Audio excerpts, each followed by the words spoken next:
Tuhan. Ya, ya, saudara kamu dalam itu Tuhan. Ya, itu Tuhan kan. Ya, kita jadi Tuhan adalah Tuhan ya. Ya, jadi kita tetap setia. Ya, dalam itu ya jadi. Dan mari kita katakan, ku menang dari Yesus ya.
Shalom. Puji nama Tuhan. Coba kita ada yang bisa tetap memuji dan memuliakan nama Tuhan. Saudara, pada saat ini dalam keadaan situasi sulit, kita melihat kehidupan di dalam keadaan yang terjepit. Apa yang dapat kita lakukan? Terlebih di masa keadaan ekonomi kita sulit. Di dalam keadaan hidup yang selalu defisit daripada pengeluaran. Tetapi di atas semuanya, sebagai orang-orang yang percaya, kita harus punya dan kita harus ingat kompas kita, radar kita, yaitu firman Tuhan. Saudara, di mana para nabi-nabi sebelum kita, mereka juga pernah menghadapi bahaya kelaparan. Abraham menghadapi bahaya kelaparan dan dia mau masuk ke Mesir. Tetapi setelah masuk di Mesir, dia takut istrinya itu diambil dan dia dibunuh, sehingga dia berbohong. Sehingga akhirnya raja itu mulai mengusir dia keluar dan diberikan dia beberapa hewan yang banyak supaya pula jangan ada di Mesir. Bahkan juga Isa juga begitu. Waktu Isa belum ada di barat, dia mau pergi ke Mesir, tapi dia bertanya dahulu kepada Tuhan. Karena Tuhan jangan, kamu tinggal aja di sini. Lo di padang gurun Tuhan. Mungkin dia bertanya Tuhan di padang gurun, apa yang kami lakukan? Tetapi akhirnya diberikan hikmat menabur katanya. Sehingga akhirnya waktu dia menabur dan dia panen, dan sehingga semua karyawannya, para hamba-hambanya bisa berkecukupan makan. Demikian juga Elia. Elia waktu itu, waktu dia melihat bagaimana dosa daripada Ahab. Ahab sebagai raja memerintah di Israel, memerintah di Samaria, yang disebut juga kerajaan Israel. Dan memang sejak Daud turun yang ketiga, maka kerajaan itu terpecah belah. Waktu Salomo masih satu kerajaan, tapi waktu anak Salomo, maka kerajaan itu terpecah menjadi dua.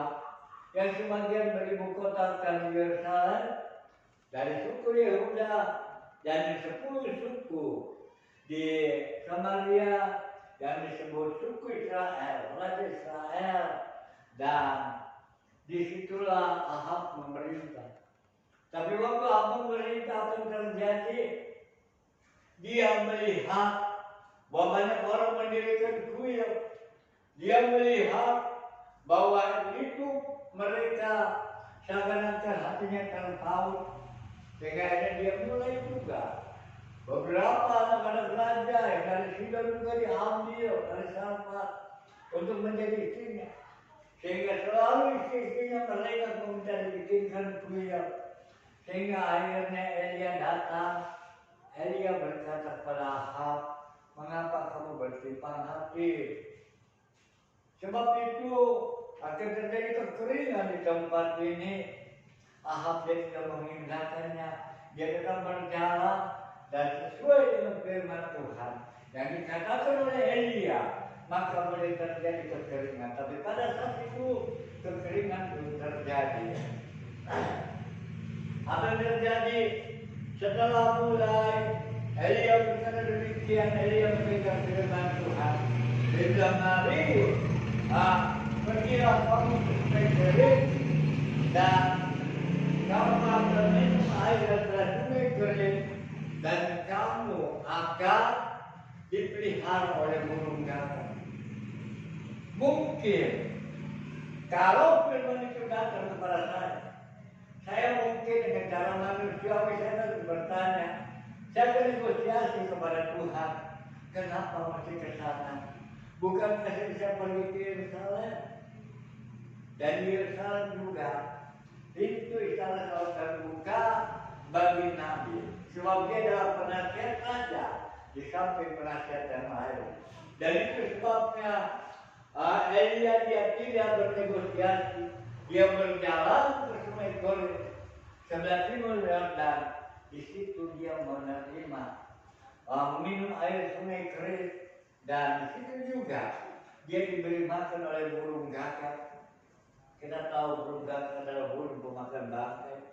Tetapi Elia begitu yakin dan percaya karena segala pimpinan dan bimbingan Tuhan, sehingga lambat laun waktu saat air sungai Kerit mulai surut, Tuhan melihat kembali kepada Elia, sehingga dia disuruh berjalan ke bukit, ke negeri Sidon.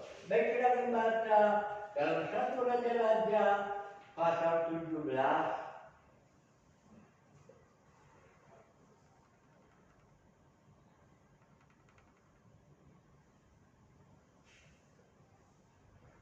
Kita akan membaca yang ke-7 sampai ayat yang ke-9.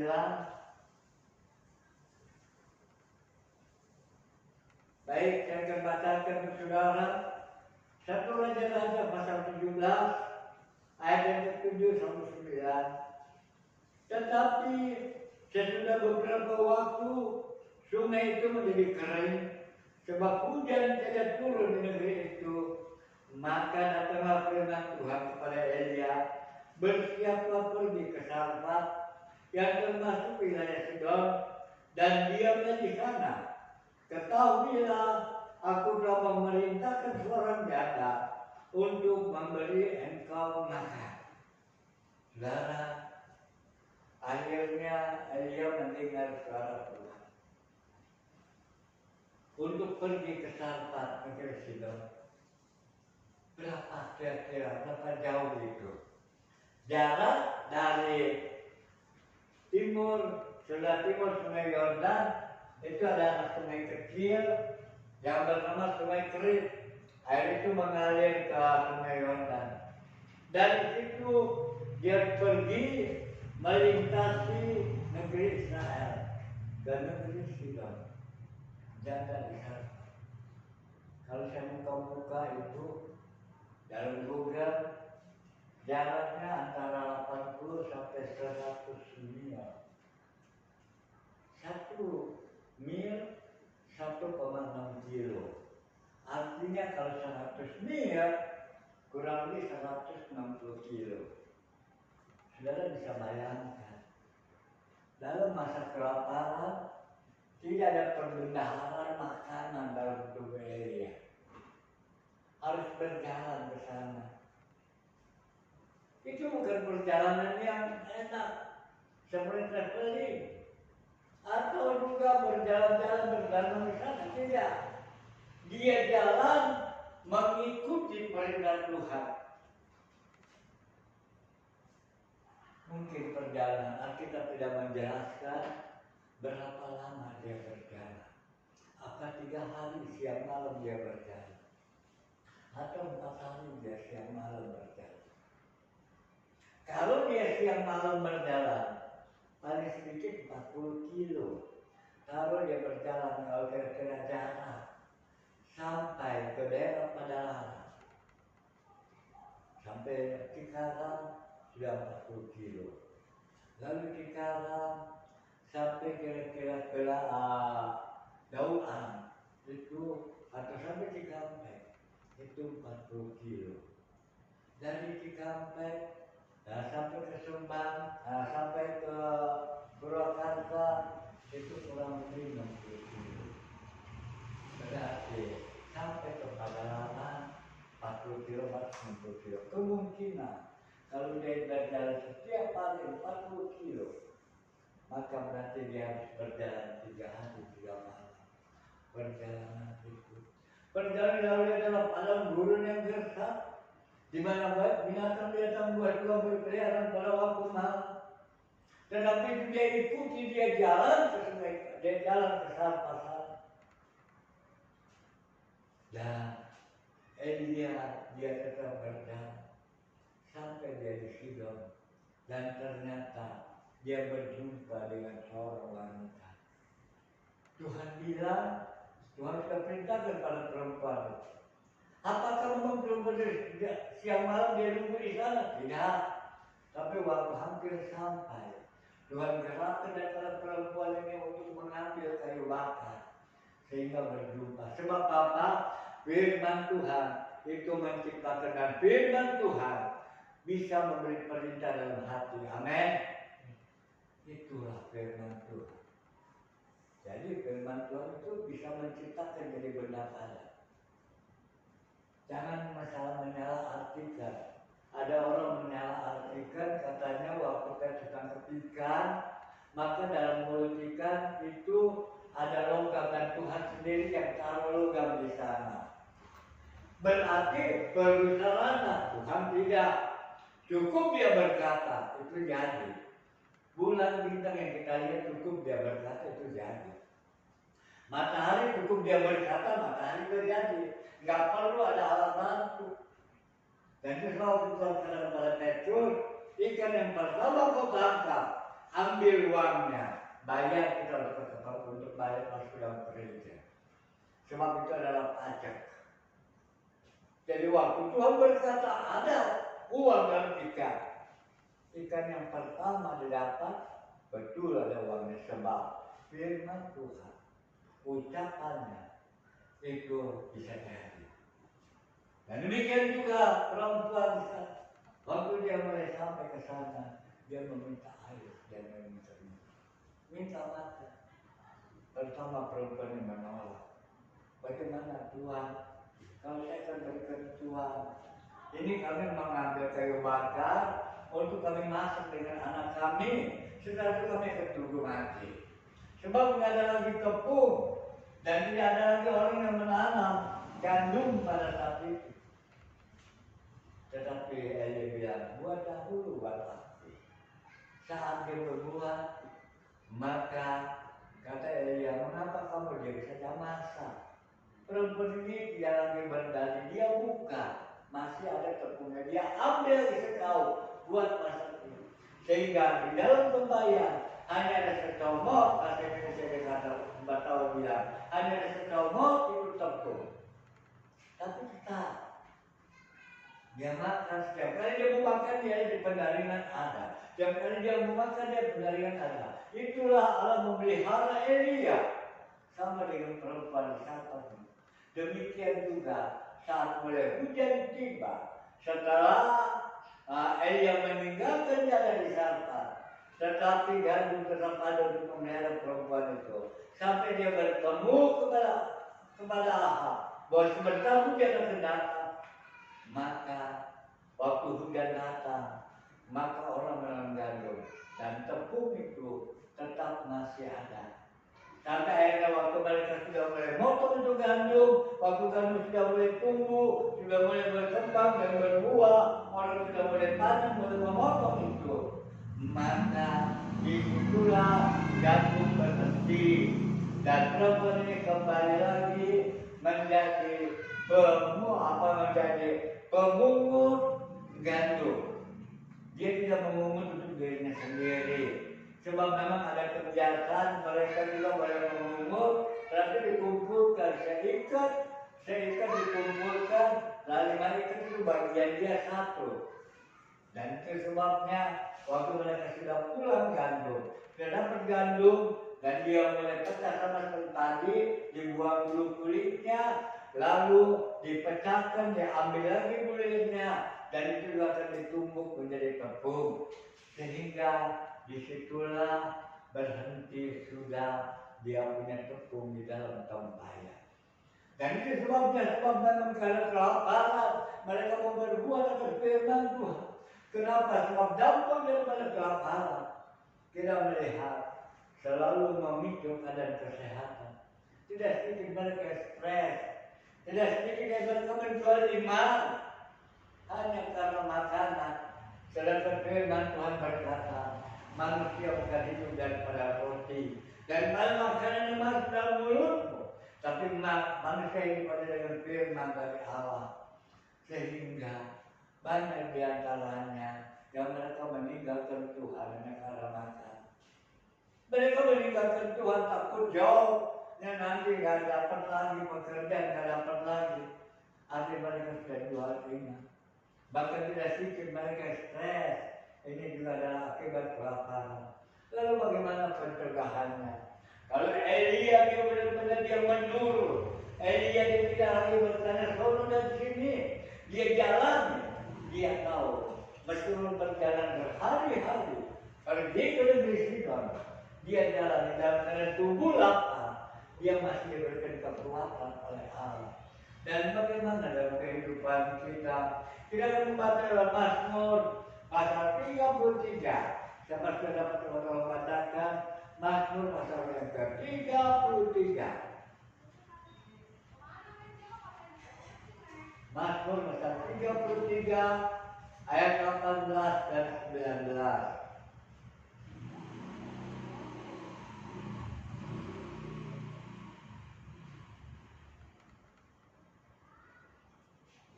Sudah dapat? Silakan tolong baca. Mazmur pasal 33. Mazmur pasal 33 ayat 18 firman Tuhan mengatakan, sesungguhnya mata Tuhan tertuju kepada mereka yang takut akan Dia, kepada mereka yang berharap akan kasih-Nya. 19. untuk melepaskan jiwa mereka daripada maut dan memelihara hidup mereka pada masa kelaparan. Terima kasih. Di mana itu dikatakan bahwa ialah sebagai orang-orang yang percaya, ini adalah Daud berkata, yaitu tadi dikatakan dalam ayat 16, sesungguhnya masa Tuhan tertuju kepada mereka yang takut akan Dia. Maka Dia memandang kita yang tidak begitu takut kepada Dia, tidak melangkah kepada Dia, dan tidak pernah Dia mengizinkan matanya, tidak pernah Dia meninggalkan kita. Inilah solusi bagi orang-orang yang percaya.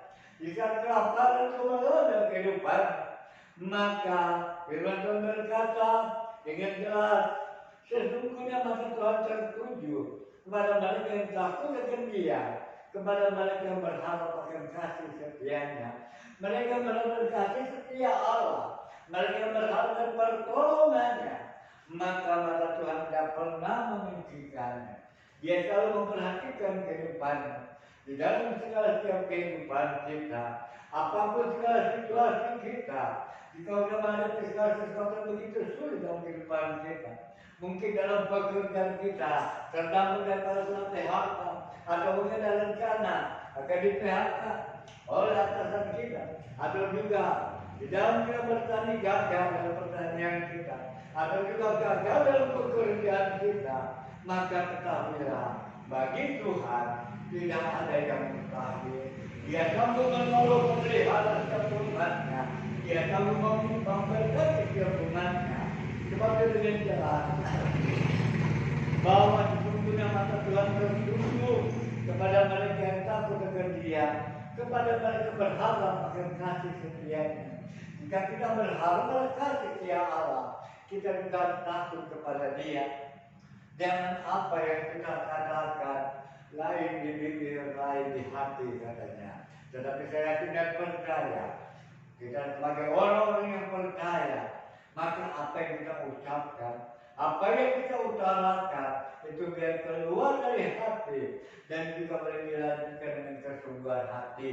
Sebab dengan jalan demikian, maka mata Tuhan selalu tertuju pada mereka, bahkan juga untuk melepaskan jiwa mereka daripada maut. Sebab banyak orang kadang-kadang kelaparan, mereka lari menuju jalan kepada maut, menuju jalan kepada kematian, menuju jalan kepada penghukuman.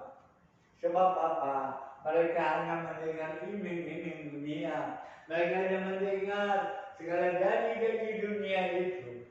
Tetapi justru bagi kita orang-orang yang percaya, maka kita akan dilepaskan segala daripada maut, bahkan jiwa kita daripada maut, jika kita tetap kepada Tuhan dan memelihara mereka pada masa kelaparan. Sebagaimana Allah memelihara Abraham, bagaimana Allah memelihara Ishak, bahkan juga Allah memelihara umat Israel. Sepanjang perjalanan 40 tahun di padang gurun, mereka makan mana yang belum pernah dikenal oleh nenek moyang mereka. Dan mana itu berhenti setelah mereka menikmati, yaitu gandum di negeri Kanaan. Setelah panen, baru mereka ambil panen daripada gandum itu, dan lalu berhentilah mana itu di dalam tempat kediaman Israel. Artinya Allah memelihara kesehatan, memelihara mereka. Demikian juga kita dipelihara oleh Tuhan.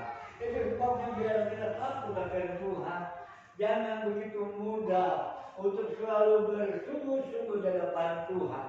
Apa yang kita ucapkan di tempat tidur sekalipun, maka dikatakan mulut udara akan menyampaikan perkataanmu. Sebab itu, mari kita jaga mulut kita. Kalau sesuatu hal itu terjadi dalam kehidupan kita, tapi kita boleh jalani apa yang sudah kita jalani, kita jalani. Tetapi penuh dengan segala sukacita, dan Allah yang melihat dari atas, mereka akan tertuju pada setiap kehidupan yang takut akan Tuhan. semua itu biasa sebagai orang-orang yang percaya, sebagai orang-orang yang bersandar kepada Tuhan. Cuma bukan makanan jasmani yang kita dibutuhkan, tapi makanan rohani. Meskipun demikian, kita juga dituntut untuk bisa menjaga diri. Sebab jangan sampai kelaparan itu membuat kita jauh daripada Tuhan. Jangan sampai karena kelaparan itu kita sampai bersungut-sungut. Ingat bahwa persungutan tidak membawa kita lebih dekat kepada Allah. Dengan persungutan tidak membawa kita lebih dekat kepada berkat, tapi justru akhirnya menjadi kutub. Tapi saat kita mulai berharap pada Dia, saat kita mulai bersandar kepada Dia, maka itu berarti kita memohon pertolongan kepada Dia. Sebagaimana dalam Ayub dikatakan, Ayub pasal 28 ayat 28, tetapi kepada manusia ia berfirman, sesungguhnya takut akan Tuhan itulah hikmat, dan menjauhi kejahatan itulah akal budi. Jadi kalau kita ingin menerima hikmat, kita juga harus dekat kepada Tuhan. Kita harus takut kepada Tuhan. Jangan kita takut kepada Tuhan hanya karena sepele, tapi bisa kita dituntut untuk menghadapi segala setiap kehidupan dengan hikmat daripada Allah. Kita meninggalkan, kita tidak setia kepada Tuhan. Tetapi Ayub berkata, tadi dikatakan, yaitu tetapi pada manusia berfirman, sesungguhnya takut akan Tuhan itulah hikmat, dan menjauhi kejahatan itulah akal budi. Biarlah kita mempunyai hikmat dan akal budi daripada Tuhan, berjalan takut kepada Tuhan. Sebab hanya takut kepada Tuhan yang memelihara kehidupan kita. Hanya takut kepada Tuhan yang memimpin setiap kehidupan kita. Kita melihat bagaimana Ayub pun dalam kehidupan dia ujian yang luar biasa, tapi dia masih tetap takut kepada Tuhan. Bahkan juga Daud juga berkata dalam Mazmur yang ke-34. Kita melihat Mazmur yang ke-34 ayat yang ke-10. Takutlah akan Tuhan, hai orang-orang yang kudus, sebab tidak berkekurangan orang yang takut akan Dia. Jadi takut kepada Tuhan, maka kita tidak berkekurangan. Mungkin barangkali kita seperti orang Israel hanya makan mana demi mana, tetapi meskipun demikian tubuh mereka sehat, tubuh mereka kuat, meskipun tidak sedikit yang binasa di padang gurun. Tetapi itu semua bukan karena makanan, bukan karena mana, tapi mereka bersungguh-sungguh. Demikian dalam perjalanan kita, dalam perjalanan kita menuju dunia yang dijanjikan, menuju surga yang fana itu. Kita juga dalam perjalanan seperti Elia, dalam perjalanan di padang gurun yang gersang, dalam perjalanan yang penuh dengan segala keadaan-keadaan yang begitu melelahkan. Tapi Tuhan tetap berkata, takutlah akan Tuhan, sebab Dia memandang, Dia memperhatikan kehidupan kita. Biarlah sebagai orang-orang yang percaya, kita boleh takut kepada Tuhan. Sehingga kalau Paulus berkata, siapa yang dapat memisahkan aku dari kasih Kristus? Apakah kelaparan? Apakah ketelanjangan? Apakah aniaya? Tidak ada orang yang dapat memisahkan dengan kasih Kristus. Dan kalau Paulus bayar dengan harga mahal, sebab dia dihina, dia dicaci, bahkan juga dia dicambuk, hanya untuk mempertahankan keselamatan. Karena dia selalu berkata, hukum Taurat tidak akan berfungsi, tapi karena kasih Kristus itulah kasih yang sempurna. Sehingga dia mulai dibenci oleh orang-orang Israel. Tetapi dia berkata, siapa yang memisahkan aku dari kasih Kristus? Tidak ada. Oh, aniaya mungkin ada setiap saat. Mungkin juga penyakit ada dalam kehidupan. Bahkan juga mungkin kelaparan. Tetapi tidak dapat memisahkan kasih Kristus. Sehingga Paulus berkata, aku sudah biasa menghadapi itu semua. baik itu berkekurangan, baik itu berkelebihan, baik itu dalam keadaan yang berkecukupan atau dalam keadaan kekurangan, itu dapat dia rasakan. Dan dia selalu mengucap syukur dalam pertolongan daripada Tuhan. Bagaimana dengan kehidupan kita? Kehidupan orang-orang yang percaya, maka mereka takut kepada Tuhan. Sehingga juga Daud berkata dalam Mazmur yang ke-33 ayat yang ke-20, maka di situ berkata, jiwa kita menanti-nantikan Tuhan, Dialah penolong kita dan perisai kita. Kalau kita takut kepada Tuhan, tentu kita juga menanti-nanti Tuhan sepanjang saat, menanti Tuhan seumur hidup kita. Apapun yang terjadi, situasi bagaimanapun juga, kita tetap menantikan Tuhan. Sehingga dalam Yesaya 43:1 berkata bahwa orang yang menantikan Tuhan mendapat kekuatan yang baru. Mereka berlari menjadi lelah dan mereka berjalan akan menjadi lemah. Sebab orang menantikan Tuhan, mereka mendapat kekuatan baru. Mereka tidak menjadi lemah, tapi justru Allah memberikan kekuatan. Demikian biarlah kita orang yang selalu takut akan Tuhan, juga menantikan Tuhan yang menolong kita, memberikan kita jalan keluar. Sebab dengan cara demikian, kehidupan kita menjadi terarah. Kalau kita takut pada Tuhan, tapi tidak menantikan Tuhan, maka itu berarti kita hanya kerja separuh. Berarti kita mengharapkan Tuhan, tetapi dalam hati, kapan Tuhan nolong saya? Ada keraguan-keraguan yang timbul. Dan seperti Yakobus berkata, bahwa kalau ada keraguan-keraguan, jangan berharap sesuatu daripada Tuhan. Tapi kita bukanlah seperti yang Yakobus katakan, tapi kita boleh tetap berharap kepada Dia. Biarlah firman Allah pada jam saat ini boleh memberikan kita pengertian. Di saat kelaparan, di saat keadaan ekonomi terdesak, mari kita lakukan sesuai firman Tuhan ajarkan. Berjalan kalau diharuskan berjalan, sama seperti Elia. Dia tidak tawar-menawar. Tadi disuruh jalan ke negeri Sidon, ke Sarfat, di mana janda itu tinggal.